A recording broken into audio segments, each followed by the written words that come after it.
அனைவருக்கும் வணக்கம். இன்னைக்கு வந்து பாத்தீங்கன்னா சப்ஸ்கிரைபர் ஒருத்தவங்க வந்து டைம் மேனேஜ்மெண்ட், உங்க டைம் மேனேஜ்மெண்ட் பத்தி ஒரு வீடியோ போடுங்கன்னு சொல்லி கேட்டிருந்தாங்க. அதுக்கான வீடியோ தான். நம்ம சேனலை பாக்குறவங்க தெரியும், நம்ம வந்து ஆன்மீகம் சம்பந்தப்பட்ட பூஜை சம்பந்தப்பட்ட வீடியோக்கள் தான் அதிகமா வந்து பதிவு பண்ணுவோம். அது மட்டும் இல்லாம என்னோட ரொட்டீன் பிளாக் ஏதாவது ஒன்னு ரெண்டு முக்கியமான விஷயங்கள் சொல்லணும் அப்படின்னு ஷேர் பண்ணணும் அப்படின்னா அதை பண்ணுவேன். ஸோ வந்து பாத்தீங்கன்னா மெயினா நம்ம சேனல்ல ஆன்மீகம் சம்பந்தப்பட்ட விஷயங்கள் தான் வந்து நிறைய வந்து வரும். அதுல வந்து பாத்தீங்கன்னா நிறைய பேர் வந்து பாத்தீங்கன்னா அந்த பூஜை பண்றது அப்படிங்கிறதுனால அந்த டைம் மேனேஜ்மெண்ட் அவங்க என்கிட்ட கேட்டிருப்பாங்கன்னு நான் நினைக்கிறேன். எப்படி வந்து இவ்வளவு பூஜை வந்து பண்றீங்க அப்படிங்கிறதுக்காக அந்த கேள்வி அவங்களுக்கு வந்திருக்கலாம். ஸோ அதற்கான பதிலுக்கு கொடுக்கதான் இந்த வீடியோ. என் சேனலை தொடர்ந்து பாக்குறவங்க எல்லாருக்குமே ரொம்ப ரொம்ப நன்றி. பாக்குறவங்க சப்ஸ்கிரைப் பண்ணாம பாத்தீங்க அப்படின்னா சப்ஸ்கிரைப் பண்ணிட்டு பாருங்க. ஆளுங்கிற அந்த நோட்டிபிகேஷன் பட்டனை வந்து கிளிக் பண்ணீங்கன்னா உங்களுக்கு வந்து நான் போடுற வீடியோஸ் எல்லாம் உடனுக்குடனே வரும். இப்ப நம்ம வீடியோக்குள்ள போயிடலாம். ஃபர்ஸ்ட் வந்து பாத்தீங்கன்னா இது முக்கியமான ஒரு கேள்வி. அதாவது டைமுங்கிறது காலம் வந்து பொன் போன்றது அப்படின்னு சொல்லுவாங்க. அந்த காலத்தை வந்து நம்ம வந்து கரெக்டா வந்து நம்ம யூஸ் பண்ணிக்கிட்டோம் அப்படின்னா நம்ம வாழ்க்கையில வந்து நிறைய சக்சஸ் வந்து பார்க்கலாம். ஸோ வந்து பாத்தீங்கன்னா நான் வந்து நிறைய வந்து டைம் வந்து வேஸ்ட் பண்ணிருக்கேனா அப்படிங்கிறத விட நான் வந்து டைம் யூஸ் பண்ணதை வந்து கொஞ்சம் வந்து புரோஜனமா யூஸ் பண்ணணும் அப்படிங்கறத நினைப்பேன். வேஸ்ட் பண்ண மாட்டேன் முக்கால்வாசி. அனாவசியமா வந்து பாத்தீங்கன்னா வந்து டிவியில வந்து நிறைய வந்து சேனல்ஸ்ல வந்து ப்ரோக்ராம்ஸ், இந்த சீரியல் இதெல்லாம் வந்து நான் பாக்குறது கிடையாது. நம்ம வந்து ஆன்மீக சம்பந்தப்பட்ட அந்த விஷயங்கள் வந்து பாத்தீங்கன்னா யூடியூப்ல ஏதாவது முக்கியமான விஷயங்கள் வருது அப்படின்னா, ஏதாவது புதுசா இருக்கு அப்படின்னா அதை தான் பார்ப்பேன். அதுவும் இல்லாம எல்லாரும் சொல்றதையும் வந்து நான் கேட்டுக்கணும் அப்படிங்கிற அவசியம் நமக்கு கிடையாது. நமக்கு என்ன நம்ம ஃபேமிலி சுச்சுவேஷனுக்கு என்ன வருதோ அதான் வந்து நான் யூஸ் பண்ணுவேன். ஏன் இப்படி சொல்றேன் அப்படின்னா, ஆரம்ப காலகட்டத்துல நானும் வந்து பாத்தீங்கன்னா எனக்கு வந்து பெருசா வந்து பூஜை பத்தி எதுவும் தெரியாது. அதனால வந்து பாத்தீங்கன்னா நான் யூடியூப் பார்த்தா வந்து கொஞ்சம் கொஞ்சமா வந்து கல்யாணத்துக்கு அப்புறம் வந்து நான் பூஜை வந்து பண்ண ஆரம்பிச்சேன். அதுல வந்து சின்ன சின்ன தவறுகள் பண்ண ஆரம்பிச்சு அதுக்கப்புறம் சரி பண்ணி அதுக்கப்புறம் தான் வந்து பாத்தீங்கன்னா நான் வந்து இப்படிதான் பூஜை பண்ணணும், இதான் வந்து முறை அப்படிங்கிற மாதிரி தெரிஞ்சுக்கிட்டு அதை வந்து நான் பண்ண ஆரம்பிச்சேன். விளக்கு ஏற்றும் போது வந்து முடியை வந்து விரிச்சு போடக்கூடாது, நோயில வந்து முடியை வந்து கட்டிட்டு நம்ம வந்து விளக்கு ஏற்றணும், பூ போட்டுதான் வந்து விளக்கு ஏற்றணும், தண்ணி டெய்லி மாத்தணும், இந்த மாதிரி சின்ன சின்ன விஷயங்கள் ஆரம்பிச்சு நைட்டி போட்டுட்டு விளக்கு ஏற்றக்கூடாது அப்படிங்கிற விஷயங்கள்லாம் நான் வந்து மாத்திக்கிட்டேன். நிறைய விஷயங்கள் வந்து மாத்திக்கிட்டேன். இப்ப வந்து ஆரம்ப காலகட்டத்துல நான் எப்படி இருந்தேன் அப்படின்னா, ஒரு பூஜை வந்து நான் பண்ணணும்னு நான் நினைச்சேன் அப்படின்னா அது வந்து அந்த டைமுக்குள்ள பண்ண முடியல அப்படின்னா ரொம்ப டென்ஷன் ஆகி அந்த நாளே வந்து பாத்தீங்கன்னா அழுது ஒரு மாதிரி வந்து ஒரு ஸ்ட்ரெஸ் ஆன மாதிரி ஆயிரும். நாளே ஏன்டா இந்த பூஜையை பண்ணணும் அப்படிங்கிற அளவுக்கு வந்து நம்ம கொண்டு போயிரும். அந்த மாதிரி விஷயங்கள்லாம் கடந்து வந்து இப்ப நமக்கு வந்து இந்த நேரத்துல நம்ம பூஜை பண்றோமா, பரவாயில்ல, ஓகே அப்படிங்கிற மாதிரி நமக்கு வந்து அது வந்து பிராக்டிஸ் ஆக அது கரெக்டா பண்ணியாச்சு. டைம் மேனேஜ்மெண்ட் கரெக்டா கொண்டு வந்தாச்சு. இதுல ஃபர்ஸ்ட் வந்து பாத்தீங்கன்னா நான் வந்து 3 விதமா பிரிச்சுக்கிறேன் என் டைம் மேனேஜ்மெண்ட்டை. ஃபர்ஸ்ட் வந்து பாத்தீங்கன்னா நார்மல் டேஸ் அப்படிங்கிறது.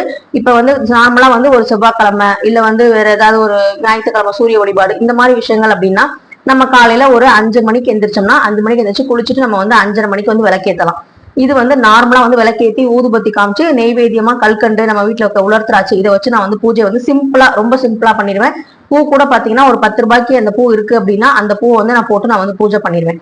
இதனால வந்து பாத்தீங்கன்னா 5 மணிக்கு வந்து எங்க வீட்டுல வந்து யாரும் வந்து எந்திரிச்சு வெளியில போற வேலை இல்லை. எங்க வீட்டுக்காரர் வந்து கிளம்புறது 7:30 தான் வந்து வெளியே கிளம்புவாங்க. சோ அதனால வந்து பாத்தீங்கன்னா நான் வந்து 7 மணிக்குள்ள என் பூஜையை முடிச்சுவேன். பெரிய பூஜையா இருந்தா கூட, ரொம்ப பெரிய பூஜையா நம்ம பண்றோம் அப்படின்னா கூட காலையில பிரம்ம முகூர்த்தத்துல எந்திரிச்சு நான் வந்து அது முத நாளே ரெடி பண்ணி வச்சிருவேன். இப்ப சப்போஸ் நான் வெள்ளிக்கிழமை வந்து நான் பூஜை பண்ணணும், நிறைய வந்து குபேர லட்சுமி பூஜை பண்ணணும், நிறைய வந்து பாத்தீங்கன்னா அன்னைக்கு வந்து முருகருக்கு அபிஷேகம் பண்ணணும், இந்த மாதிரி விஷயங்கள்லாம் வரும்போது நான் முத நாளே அந்த அபிஷேக பொருள் முத கொண்டு எல்லாமே எடுத்து நைட்டு வந்து ரெடி பண்ணி வச்சுட்டு வீடெல்லாம் சுத்தம் பண்ணிட்டு மேட்டை எல்லாமே மாத்திட்டு வீடெல்லாம் நல்லா வந்து கிளீன் பண்ணிட்டு அதுக்கப்புறம் வந்து பாத்தீங்கன்னா நான் வந்து காலையில எந்திரிச்சோடனே பூ போட்டு பூஜை பண்றது மட்டும் நான் வச்சுக்குவேன். வாசல் தெளிச்சு கோலம் போட்டு நிலைவாசல்ல வந்து விளக்கேத்துறதுல இருந்து ஸ்டார்ட் பண்ணி நான் வந்து கொண்டு போவேன். அது வந்து அந்த ஹோரை நேரத்துல கரெக்டா நான் வந்து முடிச்சிருவேன். இப்ப வெள்ளிக்கிழமை சுக்கர ஹோரையில வந்து நம்ம பண்ற பிரம்ம முகூர்த்தத்துல ஸ்டார்ட் பண்ணி சுக்கர ஹோரையில வந்து நான் முடிக்கிறத பத்தி ஒரு பூஜை வீடியோ வந்து போட்டிருந்தேன், லாங் வீடியோ. அது கூட பாத்தீங்கன்னா 1K மேல வந்து பாத்துருந்தீங்க.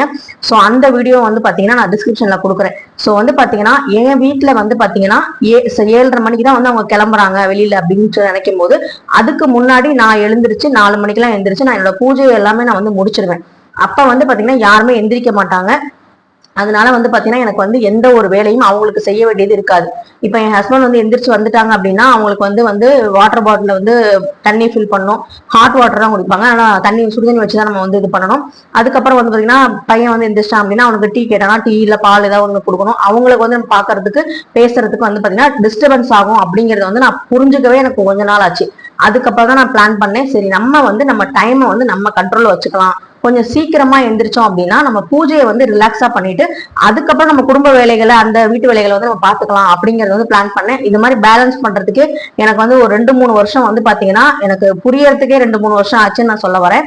அதுக்கப்புறம் நான் வந்து இந்த சண்டே எல்லாம் வரும் இல்லையா, பூஜை பண்ணிட்டு இருக்கும்போது அதை கூப்பிடுவாங்க, இதை எடுப்பாங்க.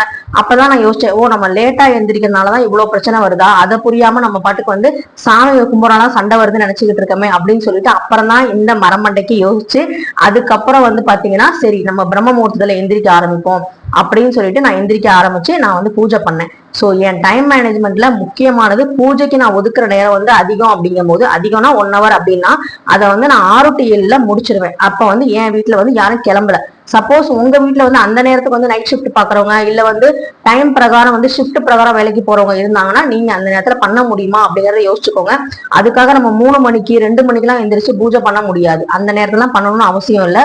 அதெல்லாம் வந்து பாத்தீங்கன்னா நம்ம வந்து இல்லறத்துல இருக்கிறவங்களுக்கு அதெல்லாம் வந்து தேவையில்லை. ஒரு 4 மணிக்கு எந்திரிக்கலாம், நல்லா ரிலாக்ஸா உட்காந்து நல்லபடியா வந்து மனசுல அமைதியா வேண்டிட்டு நீங்க வந்து குளிச்சுட்டு எல்லாம் வந்து உங்க காலை கடன் எல்லாம் முடிச்சுட்டு நீங்க வாச தெளிச்சு கோலம் போட்டு பொறுமையா 5:30 மணிக்கு நீங்க விளக்கேத்தினாலே போதும். எல்லாருமே வந்து 4 மணிக்கு ஏத்தணும் 4 மணிக்கு ஏத்தணும் டெய்லியும் தலை குளிக்கணும் அந்த மாதிரிலாம் வந்து பாத்தீங்கன்னா எல்லாராலையும் முடியாது.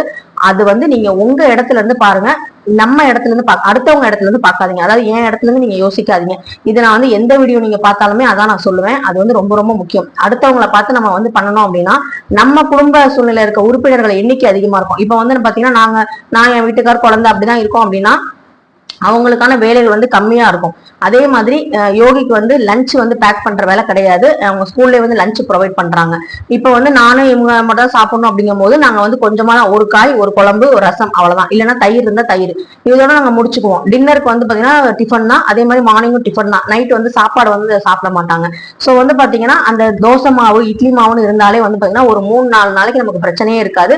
அப்புறம் சேமியா கிளறிக்கலாம், அதுக்கப்புறம் வந்து பொங்கல் வச்சுக்கலாம். இந்த மாதிரி வந்து டிஃபனுக்கு வந்து சாமிக்கு பண்ணும்போது நெய்வேத்தியம் பண்ணும்போது அதையும் வந்து நான் பேலன்ஸா வந்து பண்ணிக்குவேன். சோ இந்த மாதிரி விஷயங்கள் இருக்கு. அதே மாதிரி வியாழக்கிழமை நான் வந்து வீடை வந்து கிளீன் பண்ணி வச்சுக்குவேன். நான் வேலைக்கு போகும்போது என்ன பண்ணேன் அப்படின்னா, வேலைக்கு போகும்போது காலையில வியாழக்கிழமை காலையில சீக்கிரம் எந்திரிச்சு 4 மணிக்கெல்லாம் எந்திரிச்சு கிளீன் பண்ணிடுவேன். வியாழக்கிழமை ஈவினிங் வந்து தான் விளக்குக்கெல்லாம் பொட்டு வைப்பேன். இந்த விளக்க பத்தி சொல்லும் போது நான் வந்து முதல்ல வந்து பித்தளை விளக்கு நிறைய யூஸ் பண்ணிட்டு இருந்தேன். இந்த பித்தளை விளக்கெல்லாம் நம்ம வந்து கம்மி பண்ணிட்டேன். விளக்கு எல்லாமே பத்திரமா எடுத்து வச்சிருக்கேன். அது ஏதாவது விசேஷ நாட்கள் நம்ம ஏத்திக்கலாம். இப்ப எனக்கு ரொம்ப பிடிச்சது எதுன்னா மண் நகல் தான் ரொம்ப ரொம்ப பிடிக்குது. அந்த மண் நகல் ஏத்த ஏத்த எனக்கு வந்து கொஞ்சம் நல்லாவும் இருக்கு. அதே மாதிரி அதை யூஸ் பண்ணி கழுவி நம்ம காய வச்சு நம்ம உடனே ஏத்துறதுக்கும் வசதியா இருக்கு. சோ வந்து பாத்தீங்கன்னா என்னோட குலதெய்வ விளக்கும் மண் நகல் தான், நீங்க பாத்திருப்பீங்க. அதே மாதிரி நான் வந்து வெள்ளி விளக்கு வந்து எனக்கு வந்து கிஃப்டா வந்த 2 விளக்கு இருக்கு. அந்த விளக்கு தான் வந்து பாத்தீங்கன்னா சின்ன விளக்கு தான். அதை வந்து கழுவுறது வெள்ளி வந்து பாத்தீங்கன்னா பித்தளையோட கழுவும் போது நமக்கு பளிச்சுன்னு இருக்கும். அதனால வெள்ளி விளக்கு தான் வந்து இப்ப வந்து ஏத்துறது. நம்ம ஒரு வெள்ளி விளக்கு வந்து ஏத்துறதே வந்து பாத்தீங்கன்னா வீட்டுக்கு வந்து ரொம்ப ரொம்ப மகாலட்சுமி கடாட்சத்தை கொடுக்கும். அதுக்கு ரொம்ப நாளா ஏத்தாம பீரோலயே வச்சிருந்தேன். சரின்னு சொல்லிட்டு இப்ப வந்து நம்ம அதை வந்து ஏத்தலாம் அப்படின்னு சொல்லிட்டு பித்தளை விளக்கெல்லாம் எடுத்து பத்திரமா வச்சுட்டு இப்போ சின்னதா ஒரு வெள்ளி விளக்கு, அதே மாதிரி சூடம் காமிக்கிறதுக்கு தூபக்கல் சாம்பிராணி போடுறதுக்கு அதெல்லாம் வச்சிருக்கேன். மணி வச்சிருக்கேன். அதுக்கப்புறம் வந்து அகல் விளக்கு தான் வந்து யூஸ் பண்றேன். இப்ப என்கிட்ட அகல் விளக்கு வந்து ஸ்டாக் வந்து நான் வச்சுக்கிறதுக்கு காரணம் என்னன்னா, இப்ப முத நாள் சதுர்த்தி வருதுன்னா நான் விநாயகருக்கு ஒரு அகல் விளக்கு ஏத்துறேன். அந்த விளக்கு அடுத்த நாள் நான் பஞ்சமிக்கு வாராகி அம்மனுக்கு ஏத்த முடியாது. அதனால ஒரு 10 விளக்கு என்கிட்ட எப்பவுமே ஸ்டாக் இருக்கும். அதுவும் 5 முக விளக்கா நான் வாங்கி வச்சுக்கிட்டேன்னா நான் வந்து பிரதோஷத்துக்கு வந்து சிவபெருமானுக்கு நமச்சிவாயாங்கிற அந்த மந்திரத்துக்கு ஏற்ற மாதிரி அந்த 5 எழுத்து மந்திரத்துக்கு ஏற்ற மாதிரி 5 தீபம் ஏற்றுவேன். அது ஒரு அகல் விளக்கு இருக்கு. அதே மாதிரி பஞ்சமி அன்னைக்கு வாராகி அம்மனுக்கும் அகல் விளக்குல 5 முக தீபம். இதை வந்து நீங்க வந்து அடுத்த நாளே எடுத்து கழுவுறதுக்கும் நமக்கு ஈஸியா இருக்கும், ரொம்ப பளிச்சுன்னு இருக்கும்.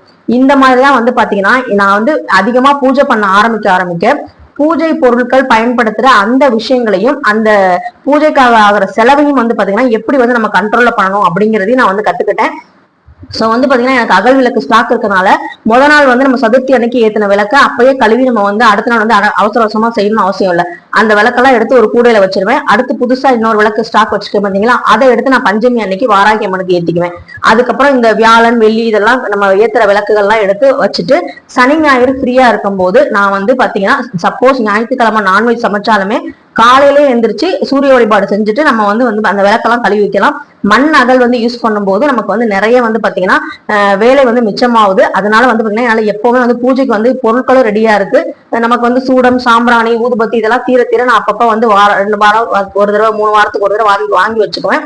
எனக்கு வந்து ஒரு மாசத்துக்கு ஒரு தடவை வாங்குற மாதிரி தான் வருது. இவ்வளவு நான் வந்து 2 ஊதுபத்தி ஏத்துவேன் சில சமயம். சில நேரங்கள்ல ரொம்ப விசேஷ நாட்கள்ல தான் 4 ஊதுபத்தி வந்து ஏத்துவேன். சோ இந்த மாதிரி விஷயங்கள்லாம் நான் பண்ணும்போது எனக்கு வந்து டைம் மேனேஜ்மெண்ட் அப்படிங்கிறது ஒரு பெரிய விஷயமா தெரியல. அது மட்டும் இல்லாம டைம் மேனேஜ்மெண்ட் அப்படிங்கிறது நம்ம வந்து ஒரு கோல் அச்சீவ் பண்ணிருக்கோம். இப்போ ஒரு எக்ஸாம்க்கு வந்து படிக்கிறோம் அப்படின்னா அதுக்கு வந்து நம்ம வந்து ரெடி பண்றோம் அப்படின்னா ஒரு லாங் டர்ம் ப்ராசஸ். அதாவது 6 மாசம் இந்த எக்ஸாம்னா அதுக்கு படிக்கிறோம் அப்படின்னா அதுக்கு ஒரு கோல் அச்சீவ் பண்ணி இந்த நேரத்துல இந்த சிலபஸை முடிக்கணும், இந்த நேரத்துல இந்த போர்ஷனை வந்து முடிச்சிடணும் அப்படின்ட்டு இருக்கும். இது வந்து நமக்கு ரொட்டீனா செய்யற ஒர்க். அதனால வந்து பாத்தீங்கன்னா இது வந்து எனக்கு வந்து அது பழகி போனனால அது வந்து ஈஸியா இருக்கு. அதுக்கு முக்கிய காரணம் நான் வந்து பூஜை பொருட்கள் பயன்படுத்துறத கம்மி பண்ணிக்கிட்டேன். மண்ணகள் வந்து அதிகமா யூஸ் பண்றேன். பூக்கள் வந்து முத நாளே வந்து வாங்கி வச்சுக்குவேன். இது எல்லாமே முத நாளே நம்ம வந்து வேலைக்கு போயிட்டு நான் இன்ஸ்டியூட் முடிச்சுட்டு வரும்போது நானும் என் வீட்டுக்காரர் வரும்போது இதெல்லாம் நாளைக்கு பூஜைக்கு என்னவே அதெல்லாம் முத நாள் சாயங்காலமே வந்து மார்க்கெட்ல இருந்து வாங்கிட்டு வந்து நாங்க வந்து ஃப்ரிட்ஜ்ல ஸ்டோர் பண்ணி அடுத்த நாள் வந்து காலையில 4 மணிக்கு எந்திரிச்சு நான் வந்து பூஜை பண்ண ஸ்டார்ட் பண்ணிடுவேன். இப்படிதான் வந்து என்னோட பூஜை போயிட்டு இருக்கும். மாதவிடாய் சமயத்துல நான் வந்து பாத்தீங்கன்னா 6 மணிக்கு தான் எந்திரிப்பேன். அதாவது 5:50 அந்த மாதிரி தான் எந்திரிப்பேன். ஏன்னா பூஜை பண்ற வேலை இருக்காது. வாசல் தெளிச்சு கோலம் போட்டுட்டு நான் வந்து கொஞ்சம் வந்து குளிச்சுட்டு கொஞ்சம் ரிலாக்ஸா உட்காந்துருப்பேன். அடுத்து கண்டென்ட் என்ன போடலாம், அடுத்து என்ன வீடியோ போடலாம். ஏன்னா நம்ம வந்து பூஜை பண்ணும்போது அந்த வீடியோ நான் மேக் பண்ணி நான் வந்து கண்டென்ட் வந்து கொடுக்க முடியும். இதே மாதவிடாய் சமயத்துல நான் வந்து பாத்தீங்கன்னா அதுக்கேற்ற மாதிரி அந்த நாள்ல என்ன வீடியோ போடலாம், என்ன அவேர்னஸ் வீடியோ போடலாம், என்ன விளாக் போடலாம் அப்படிங்கிற மாதிரி நான் யோசிச்சுட்டு இருப்பேன். ஸோ யோசிச்சு நான் கண்டென்ட் வந்து ரெடி பண்ணி அதை வந்து வீடியோ வந்து மேக் பண்ணுவேன். இப்ப காலையில 7:30 வரைக்கும் என் பூஜை முடிஞ்சிருதுங்களா. அதுக்கப்புறம் 7:30க்கு அப்புறம் வந்து பாத்தீங்கன்னா என் வீட்டுக்காரர் வெளியே போனதுக்கு அப்புறம் நான் வந்து யோகியை வந்து இப்ப ஸ்கூல் இருந்துச்சுன்னா 8:30க்கு பஸ் வரும். அந்த பஸ்ஸை வந்து நான் ஏத்தி விட்டுட்டு நான் அப்படியே வந்து வெள்ளிக்கிழமைனா கோயிலுக்கு மகாசக்தி மாரியம்மன் கோயிலுக்கும் போயிட்டு 9 மணிக்கு வீட்டுக்கு வந்துருவேன். அதுக்கப்புறம் வந்து பாத்தீங்கன்னா வீட்டு வேலைகள் வந்து பாத்திரம் கழுவுறது இந்த மாதிரி விஷயங்கள்லாம் இருந்தா அதெல்லாம் கழுவி வச்சுட்டு அதுக்கப்புறம் வந்து சமைக்கிறது ஒரு 11 மணிக்கு சமைச்சா போதும். ஏன்னா நமக்கு வந்து வீட்டுல வந்து ஆட்கள் வந்து கம்மி தான். அதனால சாம்பார் ரசம் வைக்கிறதுக்கு ரொம்ப நேரம் ஆகாது, ஒரு 1 hour தான் ஆகும். அதை முடிச்சதுக்கு அப்புறம் நான் வந்து பாத்தீங்கன்னா என்ன வீடியோ போடலாம், அந்த இன்னைக்கு என்ன விளாக் போடுறோம், என்ன வீடியோ போடுறோமோ அதுக்கு வந்து வாய்ஸ் ஓவர் கொடுத்துட்டு அந்த இதை வந்து அப்லோட் பண்றதுக்கு ரெடி பண்ணிடுவேன். அதுக்கு இடையில ஷார்ட்ஸும் வந்து அந்த வீடியோல வந்து நான் மேக் பண்ணி வச்சுக்குவேன். அப்பப்ப வந்து ஷார்ட்ஸும் வந்து போட்டுக்குவேன். எனக்கு வந்து 1:30 மணி வரைக்கும் தான் வீட்டுல வந்து நான் இருப்பேன். அதுக்கப்புறம் வந்து பாத்தீங்கன்னா 2 மணிக்கு நான் இன்ஸ்டியூட்ல இருக்கணும். நான் இன்ஸ்டியூட்டுக்கு போனாதான் எங்க வீட்டுக்காரர் வந்து சாப்பிட வீட்டுக்கு வருவாங்க. சோ வந்து அவங்கள மாத்தி விடுறதுக்கு அவங்க வந்ததுக்கு அப்புறம் நானும் வந்து கிளம்பிடுவேன். அங்க போய் எனக்கு 2 to 7 வரைக்கும் இன்ஸ்டியூட்ல இருக்க பிள்ளைங்களுக்கு வந்து நான் வந்து பாத்துக்கிறது, ஃபீஸ் கலெக்ட் பண்றது, அட்மிஷன் போடுறது இந்த மாதிரி வேலைகள்லாம் போயிட்டு இருக்கும். அதுக்கப்புறம் திரும்ப 7 மணிக்கு தான் வருவேன். அப்ப நான் வீட்டுல இருக்கிறதுன்னு பாத்தீங்கன்னா ஆஃப் டே தான். அந்த ஆஃப் டேல தான் பூஜை பண்றோம், சமையல் பண்றோம். அதுவும் இல்லாம இந்த வாஷிங் மிஷின் ஒண்ணு வந்திருக்கு பாத்தீங்களா, அது எனக்கு ரொம்ப ரொம்ப பிடிச்சிருக்கு. இப்ப அப்ப பிடிக்காம இருந்தது, இப்ப ரொம்ப பிடிச்சிருக்கு. ஏன்னா நம்ம துணி துவைக்கும் போது மத்த எந்த வேலையும் செய்ய முடியாது, துணி துவைக்கிற வேலை மட்டும் தான் செய்ய முடியும். ஆனா இந்த துணி துவைக்கும் போது வந்து பாத்தீங்கன்னா நான் வந்து பூஜையும் பண்ணலாம். வாஷிங் மிஷின்ல துணியை காலையில இருந்துச்சுன்னா எல்லாரோட துணியும் போட்டுட்டு அது பாட்டுக்கு ஓடிட்டு இருக்கும். நான் பாட்டுக்கு பூஜை பண்ணும்போது எனக்கு வந்து ரொம்ப ரொம்ப டைம் வந்து சேவ் ஆச்சு. அது மட்டும் இல்லாம நமக்கு வந்து எந்த ஒரு டிஸ்டர்பன்ஸும் அந்த நேரத்துல இருக்காது. சோ வந்து பாத்தீங்கன்னா டைம் மேனேஜ்மெண்ட் அப்படிங்கிறது அந்த காலையில 4 to 2 வரைக்கும் வீட்டுல இருப்பேன். 2 to 7 வரைக்கும் வந்து இன்ஸ்டியூட்ல வந்து வேலை பார்ப்பேன். 7 மணிக்கு மேல வந்து பாத்தீங்கன்னா வீட்டுக்கு வந்து திரும்ப வந்து பாத்தீங்கன்னா நமக்கு வந்து பெஸ்ட் ஃப்ரெண்டான மாவு இருக்கும், இட்லி மாவு இருக்கும். அது இருந்தாலே போதும், நமக்கு வந்து ஒரு 3 நாளைக்கு வந்து ஓட்டிடலாம். அந்த மாதிரி வந்து நம்ம டெய்லி வந்து இட்லி தோசையே சாப்பிட முடியாது இல்லையா, என்னைக்காச்சும் நமக்கும் வந்து சாப்பிடணும்னு இருக்கும்.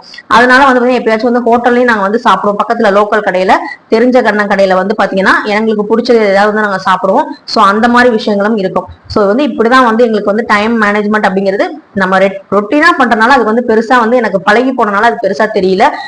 என்னைக்காவது வந்து பாத்தீங்கன்னா இந்த வேலை செய்யும் போது அந்த 2 மணிக்கு நான் போகணுங்கிறனால இந்த வீடு கிளீன் பண்ணும்போது இந்த மாதவிடாய் சமயத்துல நம்ம ஃபுல்லா வந்து வீட்டையே வந்து ஃபுல்லா துவைக்கணும். அதாவது பெட்ஷீட், தலைவாணி எல்லா உரையும் துவைக்கணும் அப்படிங்கிறனால அப்ப கொஞ்சம் டைம் வந்து எக்ஸ்டெண்ட் ஆகும். அப்ப நம்ம வந்து சாமி கும்பிட முடியாது. நம்ம வந்து அதெல்லாம் கிளீன் பண்ணதுக்கு அப்புறம் தான் பூஜை ரூமுக்குள்ளே போக முடியும். சோ வந்து பாத்தீங்கன்னா இப்படிதான் வந்து என்னுடைய டைம் மேனேஜ்மெண்ட் நான் பார்த்து பண்ணிட்டு இருக்கேன். உங்களுக்கு வந்து பாத்தீங்கன்னா நீங்க வந்து 4 மணிக்கு எந்திரிக்க முடியாது, சில பேரால முடியாது, உடம்பு சரியாம இருக்கும். சில பேருக்கு வந்து பாத்தீங்கன்னா அது வந்து பழக்கம் இல்லாம இருக்கும். அந்த மாதிரி முடியல அப்படின்னா நீங்க வந்து எப்படி பண்ணுவீங்களோ அந்த மாதிரியே பண்ணுங்க. நீங்க வீட்டுல இருக்கீங்க அப்படின்னா நீங்க வந்து காலையில பண்ண முடியலன்னா ஒரு 10 மணிக்கு மேல எல்லாம் கிளம்புனதுக்கு அப்புறம் பொறுமையா கூட நீங்க வந்து பூஜை பண்ணுங்க. இல்ல வந்து பாத்தீங்கன்னா நீங்க வேலைக்கு போறவங்களா இருந்தா சாயங்காலம் 7 மணிக்கு வரீங்களா, விளக்கு ஏத்திட்டு நீங்க வந்து ஒரு ஊதுபத்தி மட்டும் காமிச்சிட்டு நீங்க சாமி கும்பிடுங்க. எப்படியா இருந்தாலும் இறைவன் வந்து நம்ம பூஜையை வந்து ஏத்துக்கதான் போறாங்க. நான் வந்து என்ன சொல்றேன்னா அந்த திதி, அந்த நாள், அந்த நட்சத்திரம்லாம் நான் பார்த்து நான் வந்து சாமி கும்பிட ஆரம்பிச்சதுக்கு அப்புறம் கொஞ்சம் வந்து பாத்தீங்கன்னா நல்லாவே இருக்கு, எனக்கு வந்து ரொம்ப பிடிச்சிருக்கு. அதனால வந்து இந்த மாதிரி விஷயங்கள் பண்றேன். உங்களுக்கு வந்து பாத்தீங்கன்னா எல்லா நாட்களும் பூஜை பண்ண முடியாது அப்படின்னா வெள்ளி செவ்வாயில கண்டிப்பா வந்து பூஜை பண்ணுங்க. அந்த நாள்ல நீங்க வந்து நல்லபடியா பீஸ்ஃபுல்லா வந்து கும்பிடுங்க, அதுவே வந்து போதுமானது. சோ வந்து பாத்தீங்கன்னா இந்த வீடியோ வந்து சப்ஸ்கிரைபர் கேட்டனால வந்து இந்த வீடியோ வந்து நான் பதிவு கொடுத்துருக்கேன். மத்தபடி வந்து பாத்தீங்கன்னா நம்ம வீட்டுல வந்து ரொம்ப வந்து டெய்லியும் காய், கூட்டு, பொரியல் இந்த மாதிரி செஞ்சு சமையல் கட்டிலே வந்து பாத்தீங்கன்னா ஃபுல்லா வந்து இருக்கிற மாதிரி இருக்காது. தண்ணி வந்து ஒரு நாள் விட்டு ஒரு நாள் தான் வரும். அது ஈவினிங் தான் வரும். அதை வந்து பிடிச்சி வச்சுக்கலாம். 4 குடம் தான் பிடிப்போம், மீதி எல்லாமே டேங்க்ல தான் ஏத்த போறோம். அதுக்கப்புறம் வந்து துணி எல்லாம் வந்து பாத்தீங்கன்னா நம்ம காய வச்சிட்டோம்னா கிளம்புறதுக்குள்ள காஞ்சிரும், காலையிலேயே போட்டுறதுனால அதை வந்து மடிச்சு வச்சுட்டு போயிடலாம். சோ இந்த மாதிரிதான் வீடு வந்து பாத்தீங்கன்னா எப்பவுமே வச்ச பொருள் வச்ச இடத்துல இருக்குங்கிறதுனால அதை வந்து நான் கரெக்டா ஃபாலோ பண்றதுனால இந்த தேடுற வேலையில நம்ம வீட்டுல இருக்காது. ரொம்ப வந்து தேடி தேடி வந்து இந்த பொருள் எங்க அந்த பொருள் எங்கெல்லாம் இருக்காது. கரெக்டா வந்து அந்தந்த இடத்துல இருக்கும். ட்ரெஸ் எல்லாம் அன்னைக்கு மடிச்சு வச்சிருவோம், அண்ணன் துணி அன்னைக்கு துவச்சு வச்சிருக்கனால நமக்கு வந்து டைம் நிறையவே இருக்க மாதிரி இருக்கும். சோ வந்து பாத்தீங்கன்னா என்னோட டைம் மேனேஜ்மெண்ட்ல முக்கியமானது வீடியோ போடுறது வந்து ஆன்மீக பதிவு தான். ஆன்மீகத்துல நான் செய்யும் போது அந்த வீடியோக்காக தான் கொஞ்சம் நேரம் வந்து எனக்கு ஸ்பெண்ட் பண்ற மாதிரி இருக்கும் காலையில. அதனால வந்து பாத்தீங்கன்னா மத்தபடி வந்து நம்ம வந்து இன்ஸ்டியூட்ல தான் எனக்கு வந்து அதிக நேரம் வந்து இருக்கிற மாதிரி இருக்கும். சோ வந்து பாத்தீங்கன்னா நீங்க வேலைக்கு போறவங்களா இருக்காங்க, வீட்டுல இருக்கீங்கன்னா என்னுடைய இதுல வந்து நீங்க பிரிச்சு எடுத்துக்கலாம், எப்படி வந்து நீங்க பேலன்ஸ் பண்ணிக்கலாம் அப்படிங்கறத. சோ இந்த வீடியோ உங்களுக்கு பிடிச்சிருந்தா கண்டிப்பா லைக் பண்ணுங்க, ஷேர் பண்ணுங்க, மறக்காம சப்ஸ்கிரைப் பண்ணுங்க. நீங்க வந்து டைம் மேனேஜ்மெண்ட் அப்படின்னா நமக்கு வந்து பாத்தீங்கன்னா அந்த டைம் வந்து நம்ம கண்ட்ரோல்ல இருக்கணும். நம்ம கண்ட்ரோல்ல இருந்தா மட்டும்தான் அதை வந்து நம்ம நல்லபடியா வந்து யூஸ் பண்ண முடியும். இப்ப சப்போஸ் ஏன் இதை சொல்றேன் அப்படின்னா, சில பேர் வந்து வேலைக்கு வந்து ஆள் வச்சிருப்பாங்க. அவங்க வந்து வர வரைக்கும் நம்ம பாத்திரத்தை வந்து போட்டு வச்சிருக்கணும், அவங்க வந்து கழுவுற வரைக்கும் வெயிட் பண்ணணும். நம்ம வந்து பூஜை பண்ணும்போது வீடு சுத்தமா இருக்கும்னு நினைப்போம். நம்ம 4 மணிக்கு பூஜை பண்ணும்போது வேலைக்காரங்க 4 மணிக்கு வர முடியாது, அவங்க வந்து 10 மணிக்கு தான் வருவாங்க. அது வரைக்கும் அந்த சிங்க்ல அந்த பாத்திரம் இருந்துகிட்டே இருந்தா நம்மளால பூஜை பண்ண முடியாது. சோ என்னுடைய வேலைகளை நானே பாக்குறேன், என்னால என்ன முடியுமோ அதை நானே செய்யறேன். அதனால வந்து என்னோட டைம் வந்து என்னோட கண்ட்ரோல்ல இருக்குன்னு நான் நினைக்கிறேன். சோ இந்த கருத்து உங்களுக்கு பிடிச்சிருந்தா கண்டிப்பா கமெண்ட்ல சொல்லுங்க. நீங்க எப்படி டைம் மேனேஜ்மெண்ட் பண்றீங்க, எப்படி எல்லாம் எந்த டைமுக்கு பூஜை பண்ணுவீங்க அப்படிங்கறதையும் கமெண்ட்ல சொல்லுங்க. நன்றி, வணக்கம்.